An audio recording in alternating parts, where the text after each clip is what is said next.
Hello again and welcome back to Business. The country director of Invest in Africa, Ghana, Clarence Nate, is projecting a difficult 2020 for the SME sector due to the election. He, however, added the full implementation of the Continental Free Trade could present some hope for the sector ahead of Invest in Africa's award slated for January 21. Mr. Nate said, 31, Mr. Nate says the support services sector of the SME economy survived 2019 bearish times. Access to markets, access to skills, and access to finance. These are some of the major challenges SMEs across Africa face.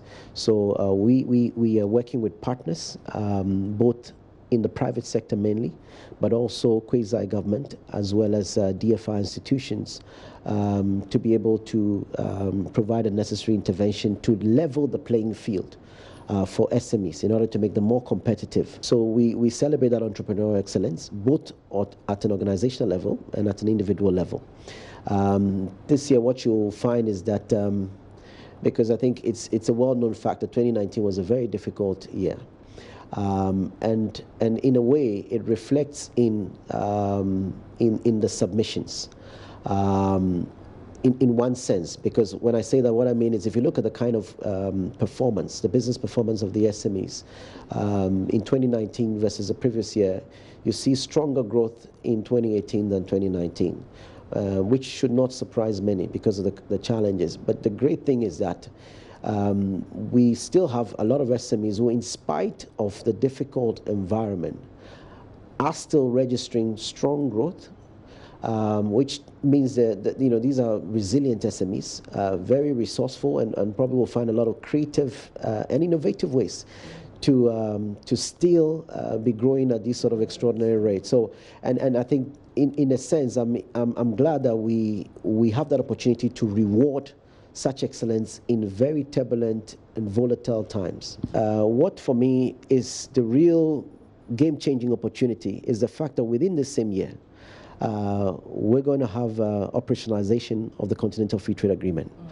And then that suddenly opens up opportunities beyond Ghana to SMEs, who obviously, like I said, play a key role in the economy.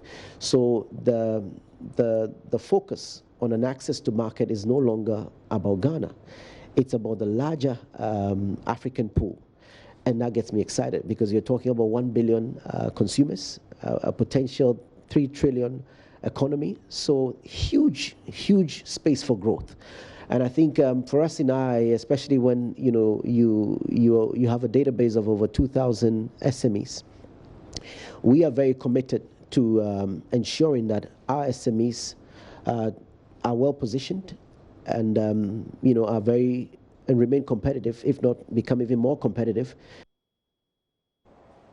So that award is tomorrow, January 31, and that award is actually in its third year. And this year, awardees will take plaques in 9 categories. So something really alarming. Thursday, and you know what that means. The business edition of PM Express tonight, the topic will be on customer service in Ghana. How bad is it? Philip Namfuri is here to talk about what to expect tonight. But first, a look at the deadly coronavirus, which is wreaking havoc on businesses and economies. The disease is, okay, actually, we're just learning that it's been declared a global emergency. But what more do we know? Philip is here for a quick discussion on that. So a minute ago, or a few minutes ago, we now know that this disease has been declared a global emergency, right? Yes, it has. So the World Health Organization, a body of the United Nations, has declared the coronavirus a global health emergency or an international emergency. What this means is that it provides a coordinated response with the WHO as the lead or at the forefront of it, and coordinate government responses across the world. Tuesday, when I resumed work, we had 4,500 cases.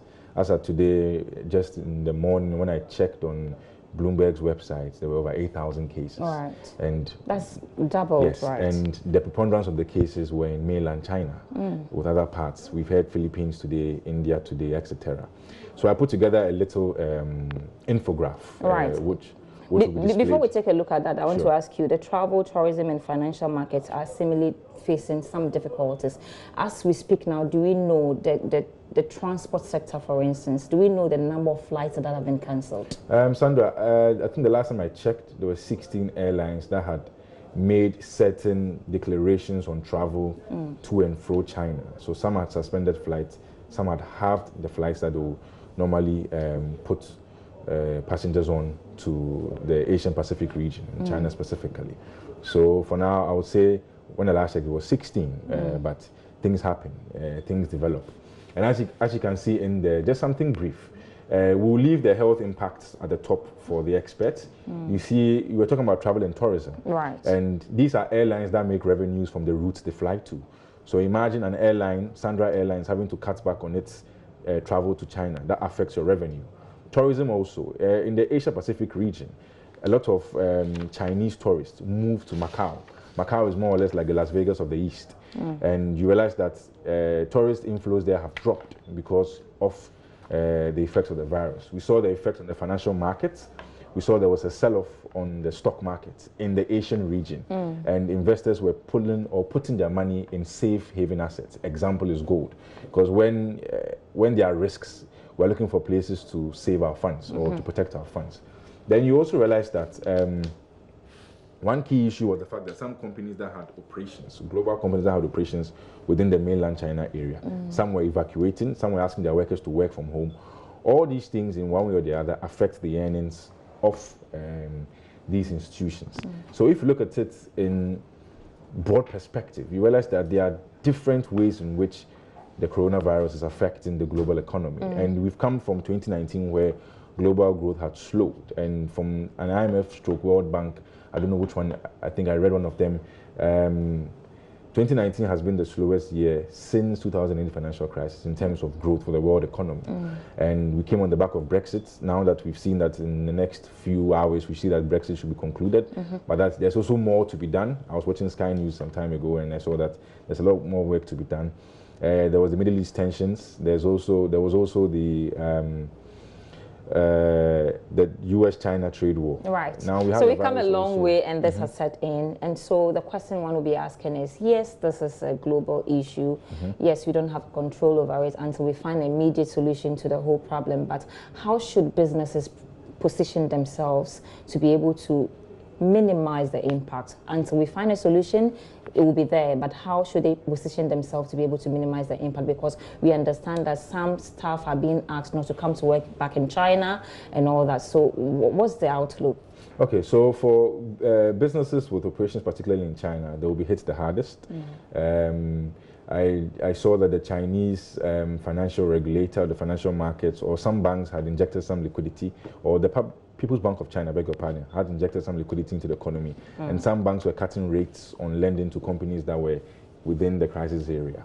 So these are some of the ways in which companies are going to get help. Companies themselves, you can't do much. If you have to cut your operations back, you have to cut your operations back, and you have to brace yourself for slower quarters. But with the WHO now declaring it an international emergency, I think we should see some stability in terms of the pandemic. All right, quickly before I let go of you, tonight is the business edition of PM Express, and the topic is on customer service. I see that we have dropped to 62.61%. How bad is the situation and what should we expect? Okay, so this is an index put together by the Institute of Customer Service Professionals together with some of their partners. And Ghana actually scored a grade C- on this index, and there are lots of things in there in the report. We'll be teasing them out in the discussion, but ultimately we need to improve our customer service in the country. I think it's something we take for granted. You and I have discussed this several times, so I think our viewers and listeners should look forward to more on And who's our guest tonight? We have three guests. We have Professor Hinson from the University of Ghana Business School. We have the person who put together the report, the head of the Institute of Customer Service Professionals. Her name is Yvonne Hui McCarthy, and we have Mr. Apia Adomako also from the CATS International. So, all right, Philip Namfuri is at 9 p.m. on the JoyNews channel. We're also on channel 421 on DSTV for the PM Express Business Edition. Now, crude oil is back to losing weight after climbing up yesterday to $60, and today it's back to $58.48 a barrel. The coronavirus has been blamed for the impact, and so this is the commodity market news coming up next.